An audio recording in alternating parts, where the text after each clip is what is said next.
sieć gościnną też warto stworzyć? W firmie tak, bo mamy takie sytuacje, gdzie przychodzą do nas goście i musimy coś sobie, jakąś prezentację współdzielić, fajnie to mieć, aczkolwiek przy współczesnym rozwoju sieci 5G to coraz mniej popularne rozwiązanie, gdyż każdemu jest często łatwiej po prostu podłączyć własny telefon i wtedy trochę bardziej kontrolujemy to, co się dzieje z naszym ruchem. W firmie, w której pracuję, jednym z zaleceń, jak się podłączamy do sieci bezprzewodowej, która nie jest siecią korporacyjną, jest to, żeby od razu zapiąć VPN. Dlaczego to jest takie ważne? Bo trochę ukrywamy to, co się dzieje z naszym ruchem. Ten ruch jest wrzucany w tunel, wysyłany do firmy. W innym przypadku widzimy, jeżeli podłączymy się po prostu do sieci bezprzewodowej, takiej gościnnej, ktoś widzi zapytania DNS-owe, tak, zanim ten ruch zostanie zaszyfrowany SSL-em, to widać, o które strony są odpytywane. Łatwiej jest sprofilować laptopa, zobaczyć, na przykład przeskanować i tak dalej. Więc to jest bardzo ważne, żeby jednak to maksymalnie utrudnić.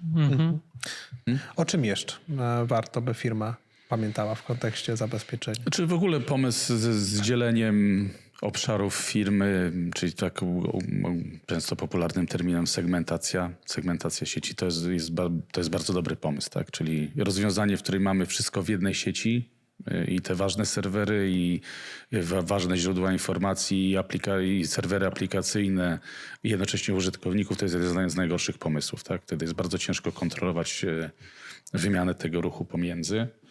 Dużo lepiej jest to sobie zaplanować w postaci właśnie takich segmentów, czyli mamy segment użytkowników, segment związany z serwerami, segment z dostępem zdalnym. Jesteśmy wtedy ten ruch w stanie trzymać odseparowany i w zależności od tego, jaki to jest rodzaj ruchu, poddać go odpowiedniej też analizie na urządzeniach sieciowych, które mamy, jak na przykład firewall, albo skorzystać z dodatkowych usług. No musimy dzisiaj pamiętać, że to wszystko przestało być takie proste jak jeszcze kiedyś. No, większość teraz ruchu jest szyfrowana, więc musimy mieć jakieś urządzenie po drodze, które potrafi to rozszyfrować. Tak, ten ruch, żeby zajrzeć. W innym przypadku widzimy ruch, ale ten ruch może zawierać wszystko w sobie. I to jest z jednej strony to jest właśnie ten paradoks. Z jednej strony szyfrowanie pozwala nam zwiększyć bezpieczeństwo, natomiast również utrudnia osobom, które mają zadbać o bezpieczeństwo infrastruktury, czyni ich pracę zdecydowanie trudniejszą.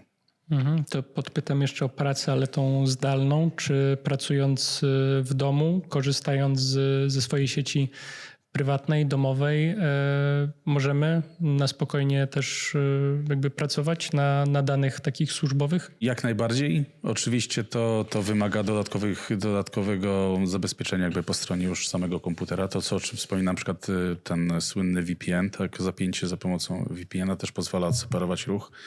Fajnie jest też nie mieszać rzeczy, które robimy służbowo z rzeczami prywatnymi, bo wtedy zazwyczaj tutaj jakby doświadczenie pokazuje, że jest szereg luk.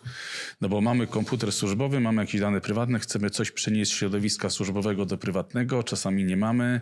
Jak to zrobić? To może wezmę USB. To USB było wcześniej na przykład włożone do innego komputera, to bardzo łatwo infekcje, stąd wiele firm na przykład w ogóle blokuje dostęp, możliwość odczytywania USB, co z jednej strony utrudnia pracę, niestety, no bo zawsze łatwiej coś tam przekaże ci plik na przykład na USB, ale z drugiej strony, biorąc pod uwagę łatwość zaatakowania komputera za pomocą właśnie czy urządzeń włożonych do USB, no to niestety możemy się tak spodziewać, że będzie coraz więcej tego typu blokad.